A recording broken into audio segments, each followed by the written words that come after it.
Hey, Trig&Pre-Calc. We are ready to go to finish up today's lesson, learning about how to graph sine and cosine. So this is my rendition of sine. Again, if you remember from class, we started from 0. At pi over 2, it went up to 1. At pi, it came back to 0. 3 pi over 2, it came down.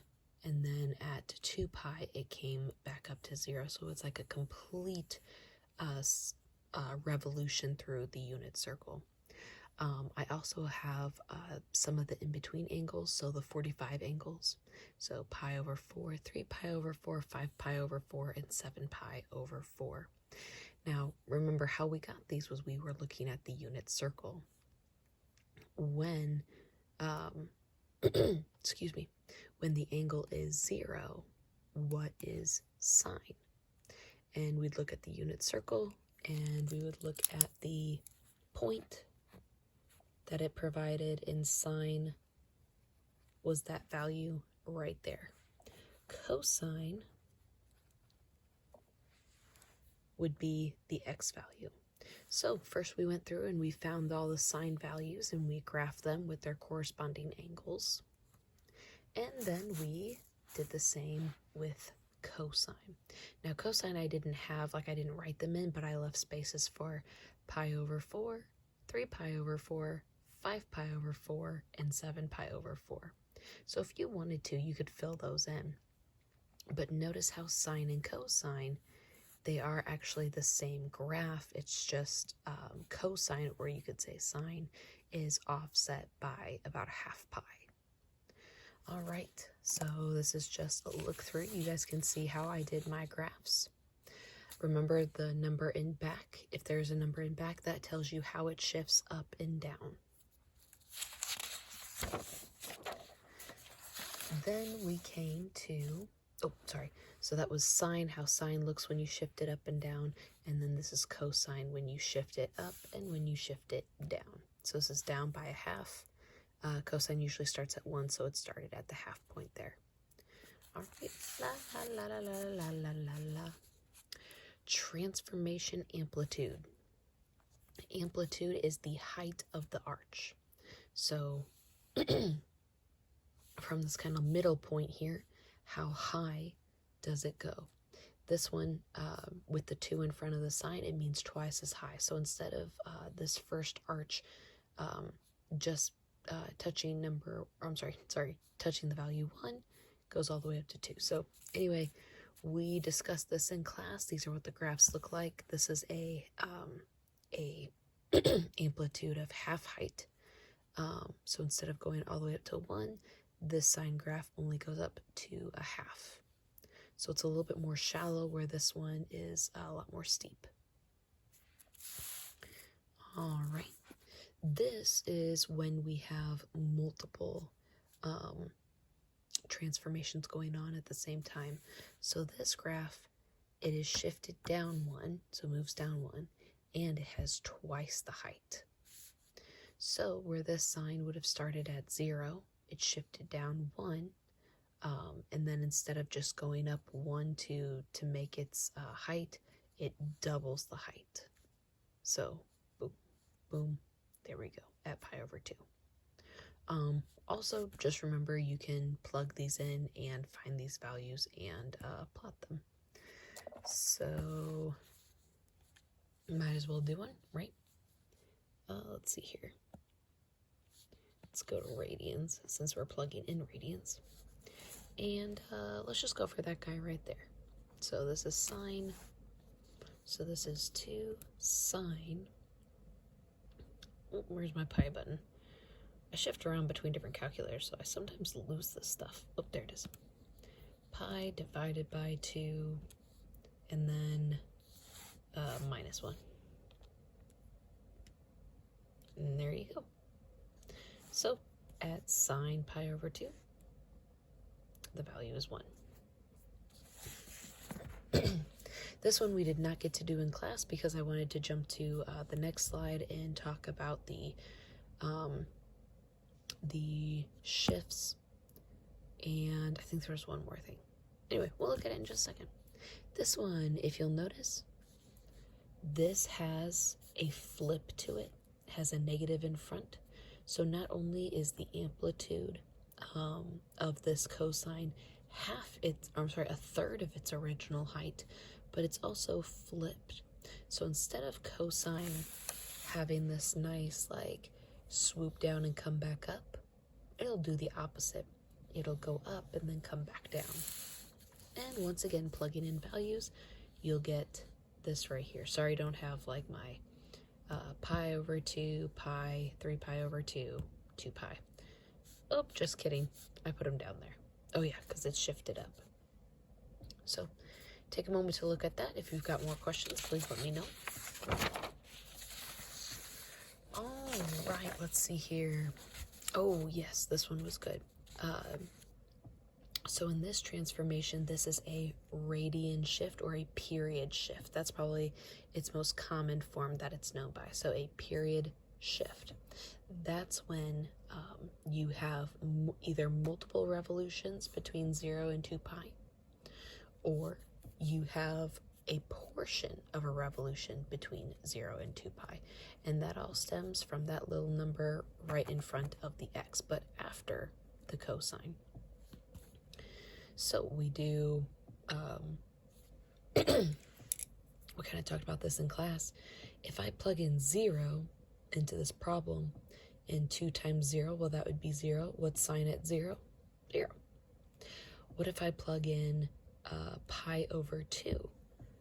Well, pi over 2 times 2 is just pi, and what's sine at pi? Well, that's also 0. So at first when we were doing this in class, let me see if I can pull the other one out real quick.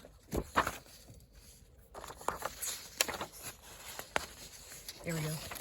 When we were kind of doing this in class, it definitely started to look like this, where we had pi over 2 and let's see here, pi, and then we had 1, 2, 3 pi over 2, and then 2 pi. And here's 1, here's 2, here's -1, here's -2.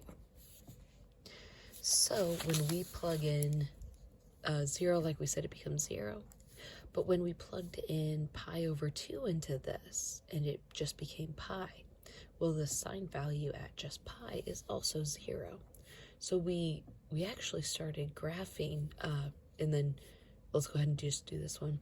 Pi, when pi is x, well, then that's 2 pi. What's sine at 2 pi? Well, that's also 0. So it's almost like, guys, what just happened? We now have a straight line going? Not really. Since we know sine and cosine have like a wave method to them, we probably should be checking some angles in between. I always like going halfway, that pi over 4. And when we put pi over 4 into this problem, 2 times pi over 4 is pi over 2. Sine at pi over 2 is 1. So then we'll come over here. What about 3 pi over 4? Well, 3 pi over 4 plugged into the problem. If you times it by 2, that's 3 pi over 2. And if you look at sine on that, it will be -1. So there we find our arches. And if we keep going, we will find that we have 2 cycles, or 2 periods, from 0 to 2 pi. And then this one, we kind of already looked at it. From 0 to 2 pi, we realized, oh my goodness, we only have half of the graph. We would have to go all the way to 4 pi to see the full graph. But it's really okay to only graph portions of it. I generally only graph between 0 and 2 pi, as it kind of gives me the gist of what the shape is. All right. This down here, we briefly talked about this in class, so I'm going to go ahead and kind of do this one with you guys. In this one, this is a phase shift. So it's like we take our entire graph and we shift it this amount. Now, anything that's in a parentheses, this goes for most, if not all, graphing. anything in the parentheses with x almost kind of does the opposite action of what you see. So for example, negative you would think go left, but actually if it's in parentheses with the x, it means go right. I always call this my dyslexic like little form right here. You want to go one way, but your dyslexia makes you go the other way. So whatever it says in there, do the opposite. All right. So with this one, we know that sine. Oh, sorry. Let me get some numbers out here real quick. We'll go ahead and do pi over 2, and then we'll do pi 3 pi over 2 and 2 pi. All right. So sine, we know that sine generally starts at 0. So, but this one says that we have a phase shift. So kind of think of our sine graph. I'm going to grab it out right here. Think about this graph, but it's like we're taking the whole thing and we're moving it over so that it starts at pi over 4 and not at 0. So halfway through, this is kind of like my little pi over 4 here. So we're actually going to start there instead of at 0. It's like, well, where do we go from here? No problem. Let's just plug in each of the radians and see what happens. Pi over 2 minus pi over 4 is pi over 4. Sine at pi over 4 is 0.7. Oops, there we go. So it's going to be up there. And then this one, this is 3 pi over 4. 3 pi over 4 minus pi over 4 is 2 pi over 4, or pi over 2.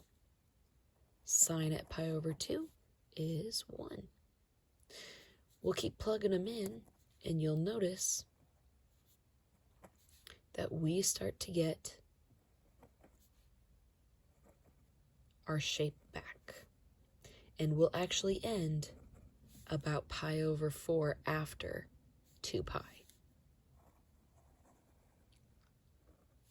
And there we go. So it's just the whole thing from 0 just shifted over. All right, let's do this one. Pi over 2. I'm going to go ahead and give myself a little bit more room over here because this phase shift is a positive pi over 2, which means it's actually going to go backwards, the way that my dyslexia likes to think. All right, so we have 2, 1, -1, and -2. We have pi over 2. We have pi. We have 3. Whoa, hello. 3 pi over 2 and 2 pi. But I'm also going to give myself a little bit over here. Pi over 2 and pi. This is negative. All right. Cosine, we generally start, the parent graph starts at 0, 1. And if you look at the graph, if you look at the unit circle, it supports that. But we are going to actually offset it by going backwards pi over 2. So instead of starting here, we're going to start here. And then we're going to go on and find all of our other points. So if this is pi over 2, let's go ahead and start kind of plugging in these different